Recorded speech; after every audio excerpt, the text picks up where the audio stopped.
It's a song I wrote in the 60s for the Sgt. Pepper album. And the craziest story about it was the evening we were going to have the session. The session was booked, and I was getting ready to go out to the session.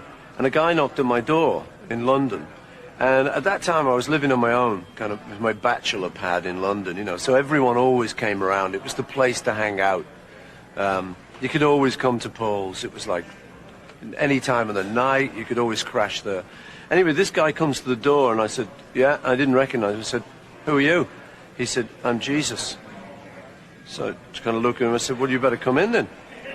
You know, what are you going to do? So I got the kettle on. I said, you want a cup of tea? I thought, well, you know, got to treat him right. You never know, you know, you just... So it was fine, and I was chatting away, and he seemed like a great bloke and that. So I said, do you want to come to a session?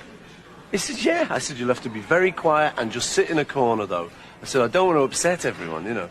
And Lord knows what they're going to think, you know. So I went around, I just sort of said, this guy, he says he's Jesus, you know. I don't know, but I'm not taking any chances. Is it okay if he sits in the corner?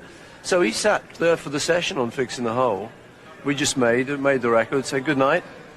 I've never seen him since.